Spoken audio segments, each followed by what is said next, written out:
Hoje, as manifestações do bicentenário da independência do Brasil estamparam os noticiários internacionais. Segundo parte da imprensa, os desfiles coloridos do 7 de setembro deram lugar às falas do presidente Jair Bolsonaro contra o sistema eleitoral. Sobrou também para a primeira-dama Michele Bolsonaro, criticada pelo tom religioso ao enfatizar Deus, família, liberdade nos discursos. Grêmio. Olha, eu acho que tem uma coisa importante para a gente lembrar, que a imprensa internacional ela é abastecida pela mídia nacional. E a gente sabe o que a imprensa militante, a gente faz questão de diferenciar, né? Aquela imprensa que optou por ser também um partido político de oposição ao governo, que omite fatos quando o governo consegue resultados positivos, ou sempre coloca o mas, né? Virou até motivo de chacota. Enfim, a inflação caiu, mas... o desemprego caiu, mas ainda tem muita gente desempregada. Essa imprensa, ela alimenta a imprensa internacional. Então, eu não tenho dúvidas de que vai continuar a confusão internacional.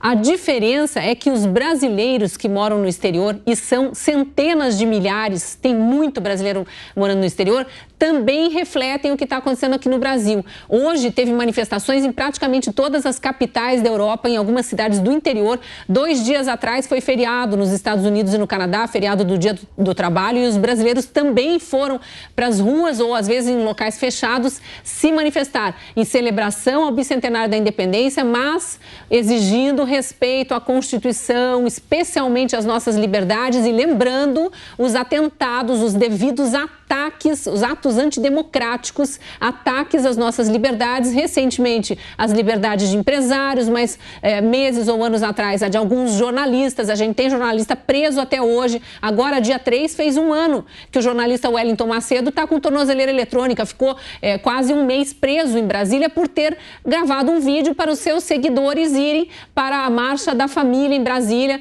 aquela manifestação do 7 de setembro do ano passado. Então, qual é o crime de uma pessoa manifestar sua opinião? Ou pegando um caso já de alguém mais exaltado, o próprio deputado Daniel Silveira, que foi para suas redes sociais, xingou ministro e se exaltou ali. Lembra, ele estava reclamando daquela decisão do ministro Fachin de impedir a polícia de subir morro no Rio de Janeiro. Ele é um representante de uma parcela significativa dos cariocas que se preocupam com segurança, a ponto de ter colocado na Câmara Federal, na Câmara dos Deputados, um representante da polícia, alguém que entendia de segurança e que possivelmente ia tentar defender a melhoria na segurança pública do Rio de Janeiro estando em Brasília. E aí ele se exalta com aquela decisão, comete alguns impropérios ali, em vez de ser processado como manda a lei por injúria, calúnia, difamação, até por ameaça, se alguém se sentiu ameaçado. Ele é perseguido, ele é preso, ele é calado, está até hoje a esposa dele com as contas bancárias bloqueadas. Então, é muito cerceamento, é muito desrespeito à Constituição, e os brasileiros no exterior estão acompanhando tudo isso e estão levando isso para a rua. Em inglês, francês, espanhol, sueco, em alemão, em todos os países da Europa praticamente, porque tem brasileiro pelo mundo inteiro, houve algum tipo de manifestação. Então, aos poucos, a gente também vai passando para o resto do mundo que, olha lá, não é bem assim, não é bem o que a imprensa internacional anda repercutindo, o que acontece aqui dentro. Mas aí a gente tem, e foi bom você tocar nesse assunto, queria provocar o Serrão, porque a gente tem essa narrativa internacional, né, mostrando essa visão. Por outro lado, nós temos personalidades como o Silas Malafaia falou o seguinte, olha, na verdade o que nós estamos vendo é o data-povo. Essas duas leituras, como é que a gente vai trabalhar isso, né? Como a população trabalha esse tipo de posição, Serrão? E a gente tem essa narrativa forte contra o governo brasileiro. Pois é, o que está acontecendo é que grande parte dessa mídia hegemônica está se desmoralizando perante a opinião pública. Porque a opinião pública teve hoje, estava aí na rua. E na rua você viu que você falar de Deus, de pátria ou de família, não tem nada de essencialmente religioso, mas sim algo de extremamente civilizatório.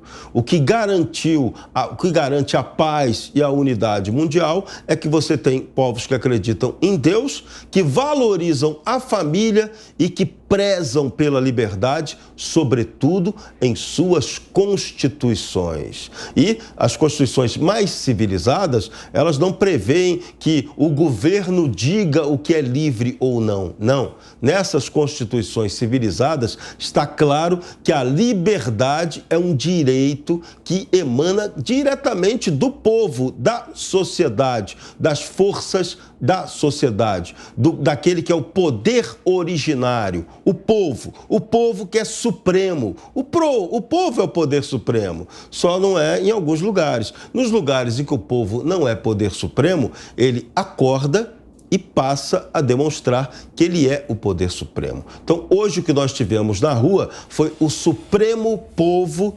dizendo que ele quer um Brasil honesto, que ele quer um Brasil que cumpra a legalidade, que ele quer um Brasil que tenha leis legítimas, que ele quer um Brasil que tenha dirigentes que se comportem como homens públicos. É isso. E esse povo, em essência, quer a liberdade. Então, essa foi a novidade de hoje. Não dá para aceitar e nem embarcar em nenhuma narrativa que seja produzida por qualquer imprensa sem expressão e moral, como é o caso de grande parte da imprensa brasileira ou daquele pessoal que vem aqui e copia e cola o que se diz de bobagem aqui e reproduz no noticiário internacional. Professor, como pegar esse lema de Deus, pátria, família e transformar isso numa narrativa de cultura de ódio?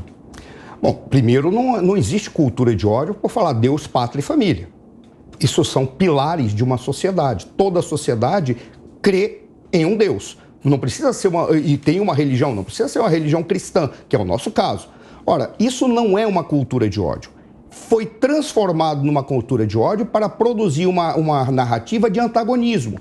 Como se aqueles que defendem Deus, defendem a pátria e defendem a família, eles, por alguma razão, segregassem aqueles que não pensam como eles. Mas nós vivemos numa sociedade democrática sob um Estado democrático de direito. Ora, dizer que você crê em Deus, que você defende a pátria, e a pátria, como eu tentei apresentar aqui, há várias formas de você tentar definir o que é, mas a mais importante é, somos membros da mesma família e um cuida do outro. Básico, se você defende isso, não tem cultura de ódio quando você diz que participa de algo em que existe um cuidado coletivo, que não precisa ser individual com pessoas que você não conhece, basta que você respeite instituições que cumpram a sua função dentro daquilo que foi acordado e pactuado, que algumas pessoas chamam isso de Constituição.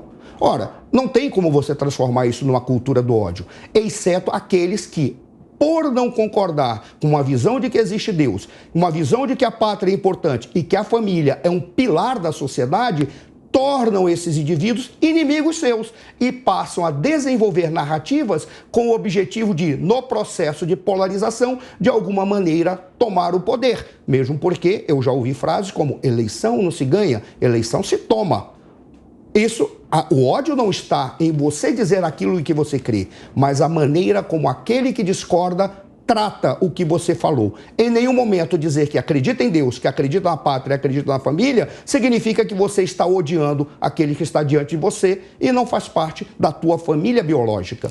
Isso é uma grande bobagem e é uma forma de tentar minar aquilo que está sendo construído de valores para a sociedade. Uma sociedade precisa de valores, senão ela não existe.